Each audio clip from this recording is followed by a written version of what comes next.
குரு Ganapathi YouTube channel நேர்களுக்கு வணக்கம். பொதுவாகவே எல்லோருடைய வாழ்க்கையிலுமே பிரச்சனைகள் என்பது கட்டாயம் இருக்கு. இப்படிப்பட்ட பிரச்சனைகளுக்கு தீர்வு காணும் இடமாகவும் மன நிம்மதியை கொடுக்கக்கூடிய இடமாகவும் நம்ம எல்லாருமே போகக்கூடிய ஒரு இடம்தான் கோவில். அதே மாதிரி நம்மளோட வீட்டுல மன நிம்மதியை கொடுக்கக்கூடிய இடமாகவும் ஒரு ஆற்றலை குவிக்கும் இடமாகவும் நம்ம பார்க்கப்படுறது தான் நம்மளோட பூஜை அறை. இப்படிப்பட்ட பூஜை அறை ஒழுங்காகவும் சுத்தமாகவும் நன்மை தரக்கூடிய இடத்துல அமைக்கப்பட்டிருக்கணும். இப்படிப்பட்ட பூஜை அறை எப்படி அமைக்கப்பட்டிருக்கணும் அப்படிங்கிறதுக்கான நம் முன்னோர்கள் சொன்ன விதிமுறைகள் தான் நம்ம இப்ப பார்க்க போறோம். முதலில் பூஜை அறை எந்த இடத்துல அமைக்கப்பட்டிருக்கணும், அதாவது திசை கிழக்கு அல்லது வடக்கு முகமாக அமைக்கப்பட்டிருப்பது மிக சிறந்தது. பூஜை செய்யறவங்க தெய்வத்திற்கு கிழக்கு அல்லது வடக்கு நோக்கி அமர வேண்டும்.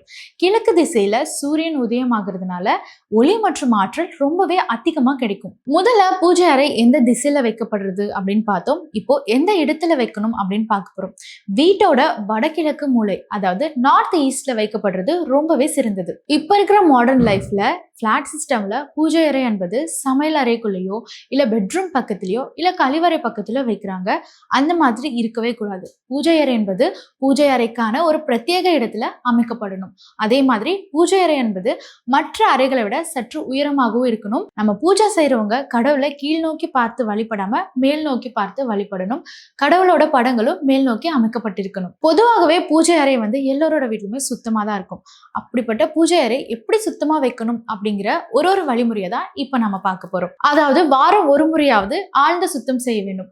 பூஜை அறையில உள்ள பூஜை பொருட்கள், மற்ற பொருட்கள், விளக்கு, தெய்வ படங்கள் இது எல்லாமே நீரால சுத்தம் செய்து மஞ்சள் குங்குமம் மாலை அணிவித்து வழிபட வேண்டும். பூஜை அறை எப்போ சுத்தம் செய்யணும் அப்படிங்கிற குழப்பம் எல்லோருக்குமே இருக்கும். பொதுவாகவே செவ்வாய்க்கிழமை வெள்ளிக்கிழமை தான் நம்ம பூஜை பண்ணுவோம். அப்போ செவ்வாய்க்கிழமை வெள்ளிக்கிழமை நம்ம பூஜை அறையை சுத்தம் செய்யவே கூடாது. அதுக்கு முன்ன நாளான திங்கட்கிழமை வியாழக்கிழமை அப்போதான் பூஜை அறையை நம்ம சுத்தம் செய்யணும். பூஜை அறையை சுத்தமா வைக்க தூசி படாமல், உதிர்ந்த மலர்கள் இல்லாமல், பழைய பூ எதுவும் இல்லாமல், காய்ந்த நெய் தீபம் இல்லாமல் சுத்தமா வைக்கணும். நீங்க விளக்கேற்ற நேரத்துல எண்ணெய் கீழே படிஞ்சிருக்கும். இந்த படிஞ்சிருக்கிற எண்ணெயை யார் கிளீன் பண்றது அப்படின்னு நீங்க சங்கடப்படாம ஒரு வாட்டியும் கீழே படிஞ்சிருக்கிற எண்ணெயை நீங்க கிளீன் பண்றது ரொம்பவே நல்லது. பூஜை அறையில சுத்தம் செய்த துணியோ இல்ல பழைய தோரணமும் இருக்கவே கூடாது. நீங்க தினமும் பூஜை பண்ணலன்னா கூட பரவாயில்ல, மாலை நேரத்துல ஒரு அகல் விளக்கு ஏற்றினீங்கன்னா ரொம்பவே நல்லது. இவ்வளவு நேரம் இடம், திசை, சுத்தம் இது எல்லாமே பார்த்தோம். இப்ப சிலைகள் பத்தி பார்க்க போறோம். சிலைகள் பஞ்சலோகம் அல்லது வெங்கலத்தால் ஆன சிலைகள் உங்க வீட்டுல வச்சிருந்தீங்கன்னா அது ரொம்பவே நல்லது. நீங்க வழிபடக்கூடிய சிலைகள் உங்க கட்ட விரலை விட சற்று பெருசா இருந்தாலும் அந்த சிலைக்கு நீங்க தினமும் நெய்வேத்தியம் படைக்க வேண்டும். அது மட்டும் இல்லாம கட்டாயம் விளக்கேற்றி வழிபட வேண்டும். சிலைகள் வடக்கு கிழக்கு திசையை நோக்கி நீங்க வைக்கணும். எக்காரணத்து கொண்டும் தெற்கை நோக்கி வைக்க கூடாது. இவ்வளவு நேரம் சிலைகள் பத்தி பார்த்தோம். நெக்ஸ்ட் விளக்கு தீபம் பத்தி பார்க்க போறோம்.